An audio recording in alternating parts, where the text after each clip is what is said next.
Hi అండి, welcome to Eshwar Srijamma YouTube channel. అందరూ ఎలా ఉన్నారు? నేనైతే బాగున్నాను, మీరు కూడా బాగోవాలని మనస్ఫూర్తిగా కోరుకుంటున్నా. టైం అయితే 4 అవుతుందండి. ఇంకా సందును ఈదుగుమ్మం అయితే శుభ్రంగా కడిగేసుకొని రంగులతో అయితే ముగ్గు పెట్టేసుకున్నాను. ఇది శుక్రవారం రోజున తీసిన లాగ్ అండి, కొంచెం లేట్ అయింది పెట్టేసరికి. ఇలాగా సింపుల్గా అయితే రంగులతోని అలంకరణ అయితే చేసుకున్నాను. మాకు ఈదుగుమ్మం సైడ్ అయితే మొక్కలు అయితే వేసుకున్నానండి, కుండీల్లోని కనకాంబరాలు, అలాగే గులాబీ మొక్కలు, చిన్న గార్డెన్ టైపు. ఇంకా కొన్ని మార్పులు ఉన్నాయి, అవి చేసాక కూడా లాగ్ అనేది తీస్తాను. అలాగే సందులో ముగ్గులు కూడా చూసారు కదండి, పెట్టేసుకున్నాను. ఇది మా వంటగదికి పెద్ద గదికి మధ్యలో అండి, చిన్న హాల్ టైపు. ఇలా ముగ్గులు నిండుగా పెట్టుకుంటేనండి లక్ష్మీతల్లికి చాలా ఇష్టము. అలాగే మనకు చూడడానికి కూడా చాలా అందంగా ఉంటుంది. రోజు నేను ఇలాగే పెట్టుకుంటాను, కాకపోతే ఈరోజు శుక్రవారం అని కొంచెం కలర్స్తో పెట్టాను. ఇది మాకు కింద వాకలండి, నైటే పెట్టేశాను. దీనికైతే మార్నింగ్ 4 లేచి బయటికి వెళ్ళి పెట్టాలంటే కొంచెం భయం వేసి సాయంత్రం మాటల కింద అనేది ముగ్గు పెట్టేసుకున్నాను. ఇంకా ముగ్గులన్నీ పెట్టేసిన తర్వాత అయితే దేవుడి దగ్గర అయితే కూర్చొని దీపారాధన గట్రా చేసేసుకున్నానండి. పూజ కూడా అయిపోయింది. నేను శుక్రవారం ముందు రోజే పటాలన్నీ అయితే నీట్గా తుడిచేసుకొని అయితే బొట్లు పెట్టేసుకున్నానండి. ఇప్పుడైతే ఓన్లీ ఫ్లవర్స్ అనేది పెట్టేసి దీపారాధన అయితే చేసేసుకున్నాను. కింద డైరెక్ట్గా ఫోటోలు పెట్టకుండా మనం బల్ల తడిగుడ్డతో తుడిచేసి ముగ్గు అయితే పెట్టుకొని దాని మీద అయితే వైట్ క్లాత్ అనేది వేసుకొని అయితే దేవుళ్ళు పెట్టుకున్నానండి. ఎందుకంటే డైరెక్ట్గా నేల మీద పెట్టకూడదు అనేసి అలా పెట్టుకున్నాను. ఈరోజు ఇంకా నైవేద్యంగా అయితే పాలు అయితే పెట్టానండి. నా చిన్ని దేవుడి గది అయితే ప్రస్తుతానికైతే ఇలాగుందండి. నా దేవుడి గది ఎలాగనిపించిందో కామెంట్ చేసి అయితే చెప్పండి. అలాగే భగవద్గీత పుస్తకం కూడా దేవుడి మందిరంలో ఉంటే చాలా మంచిదంట, అందుకని నేను పుస్తకం కూడా దేవుడి మందిరంలోనే పెట్టుకున్నాను. ఇంకా మార్నింగ్ అందరు లేచిన తర్వాత అయితే మా ఊర్లో ఉన్న ముత్యాలం గుడికి అయితే వెళ్ళామండి. ఆ గుడి మొత్తం తీసే అవకాశం లేక తీయలేదు. ఇంకా అక్కడికైతే వెళ్ళొచ్చిన తర్వాత వంట అయితే చేయడం మొదలు పెట్టేశాను. ఫస్ట్ అయితే స్టవ్ మీద మూకుడు పెట్టేసి ఆనియన్స్ వేసి అయితే వేగనిస్తున్నానండి. ఇంతకీ ఏం కర్రీ అనుకుంటున్నారా? గోడి చిక్కుడుగా అలాగే జీడిపప్పు కర్రీ అండి. 2 కాంబినేషన్తో అయితే చేస్తున్నాను. నేను డైలీ 4కే లేస్తానండి. లేచి ఇంకా ఫ్రెష్ అప్ అయిపోయి మొత్తం నీట్గా తుడిసేసుకున్న తర్వాత పూజ అయితే చేసేసుకుంటాను. చేసాక అప్పుడు వంట అయితే మొదలెడతానండి. నా దేవుడి గది ఇప్పుడు ఎంత నీట్గా ఉందో డైలీ కూడా అలాగే ఉంటుందండి. ప్రత్యేకించి శుభ్రం చేయాలని ఏమి ఉండదు, ఎందుకంటే శుక్రవారం మంగళవారం తప్పించి వీడప్పుడు ఎప్పుడు పడితే అప్పుడు చేసేస్తాను. దేవుడి గది నీట్గా డైలీ దీపారాధన చేస్తాను కాబట్టి నాకు పెద్దగా దేవుడి దగ్గర దుమ్ము అనేది ఉండదండి. ఇప్పుడు ఉన్నట్టే నీట్గా ఉంటుంది. ఇంకా మన ఆనియన్స్ మగ్గిపోయిన తర్వాత అందులో అల్లం వెల్లుల్లి పేస్ట్ కూడా వేసి బాగా వేగనిచ్చుకోవాలండి. ఒకసారి అయితే మూత పెట్టేసి మగ్గనిద్దాము. ఇలా పొద్దున్నే లెగడం వల్ల చాలా మంచిదండి. మన హార్ట్ కూడా హెల్దీగా ఉంటుంది. అలాగే మనకు తలకాయ పోటు అని కొంచెం ఫీవర్ అని ఇలాంటివి కూడా చాలా వరకు తగ్గుతాయి. ఇదివరకు పెద్దవాళ్ళు ఇలా పొద్దున్నే లేచి పనులు చేసుకునేవారు. అప్పట్లో ఇప్పుడు ఎవరికి కుదురుతలేదండి. జాబులు చేసి వచ్చేసరికి చాలా టైం అనేది అయిపోతుంది. కనీసం ఫ్యామిలీతో ఉండడానికి కూడా టైం అనేది సరిపోవట్లేదు. కనీసం మన హెల్త్ బాగోవాలంటే హెల్తీ ఫుడ్ అన్న తినాలి.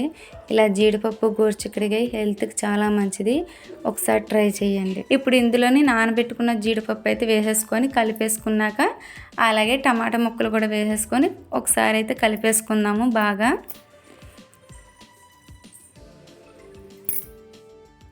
ఇలా బాగా కలిపేసుకొని మూత అయితే పెట్టేసుకుందామండి. ఆ టమాటాలు కొంచెం మెత్తగా ఉడకాలి కదా, మెత్తగా ఉడికేదాకా మూత అయితే పెట్టేసుకొని మళ్ళీ మూత తీసి చూస్తే కనుక ఇలాగైతే ఉడికినాయండి.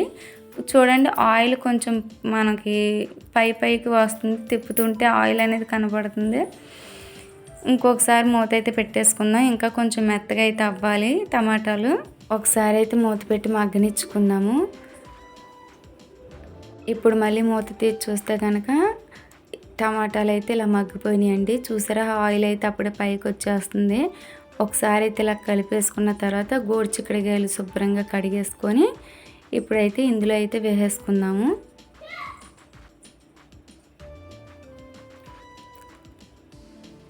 ఇలా గోరు చిక్కుడుకాయలు అన్నీ వేసేసుకొని ఒకసారి అయితే కలుపుకోవాలండి. ఈ గోరు చిక్కుడుకాయలు నార్మల్ చిక్కుడుకాయలాగా వెంటనే మగ్గిపోవండి, చాలా టైం తీసుకుంటుంది. అలాగని ఈ సపరేట్గా ఉడకబెట్టి ఆ నీళ్ళు వంపేసి మనం కర్రీ వండుకుంటే దాని టేస్ట్ పోతుంది, దాంట్లో ఉన్న పోషకాలు పోతుంది. గోరుచిక్కుడుకాయ వండుకోవాలంటే ఫ్రై అయినా సరే కర్రీ అయినా సరే ఇలా డైరెక్ట్గానే ఉడకబెట్టుకొని వండుకోండి. అంతేగాని ఉడకబెట్టేసి అందులో నీళ్ళు మాత్రం వంపేయవద్దు. ఇలా మొత్తం కలిసేలాగైతే ఒకసారి కలిపేసుకుందాం.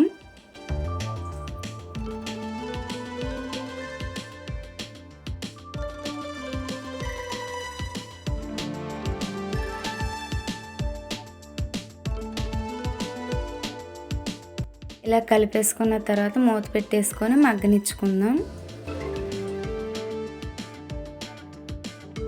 ఇప్పుడు కనుక మూత తీసి చూస్తే కనుక ఇలాగైతే మగ్గిందండి గోరుచిక్కుడుకాయ. ఇంకా కొంచెం మగ్గాలి. ఒకసారి కలిపేసుకొని మళ్ళీ అయితే మూత పెట్టేసుకుందాం.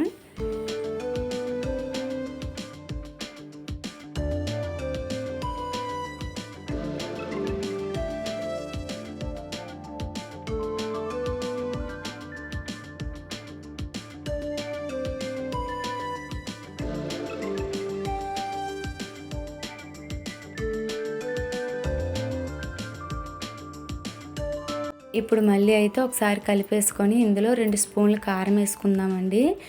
స్పైసీగా తిన్నవాళ్ళు ఎక్కువ వేసుకోండి, స్పైసీ తక్కువ తిన్నవాళ్ళు తక్కువ వేసుకోండి. నేనైతే 2 స్పూన్లు వేసాను. అది మాకు పెద్ద స్పూన్ మూలన 2 స్పూన్లు అయితే కరెక్ట్గా సరిపోతుంది. ఒకసారి అయితే వేసేసుకున్న తర్వాత ఇలాగ కలిపేసుకోవాలి. ఇలా కలిపేసుకున్నాక ఒకసారి మూత పెట్టుకొని మగ్గనిచ్చుకుందాం. అప్పుడే వాటర్ వేయొద్దండి.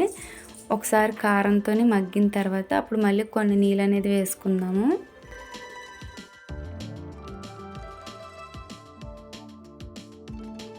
ఇప్పుడు మళ్ళీ మూత తీసి చూస్తే కనుక కొంచెం అయితే ఇలా మగ్గిందండి.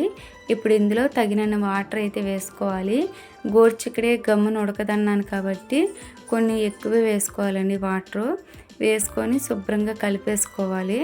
చుట్టూ అంటుకున్నది కూడా రౌండ్గా తీసేసుకొని కలిపేసుకొని అయితే మూత పెట్టేసుకుందాము.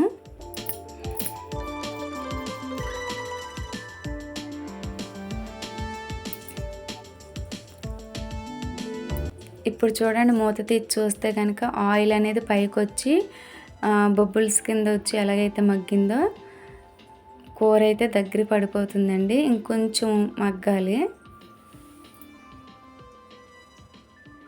ఇది కస్తూరి మేతి అండి.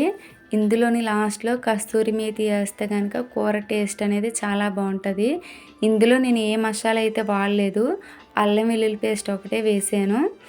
అంతేగాని ఏ గరం మసాలా కానీ ఏమి వేయలేదు. అయినా సరే మసాలా కూరలాగే ఉంటుందండి. మీరు కూడా ఒకసారి అయితే ట్రై చేయండి. మసాలాలు గట్రా ఏమి వేయకుండా సేమ్ ఇలాగే కూర చాలా బాగుంటుంది.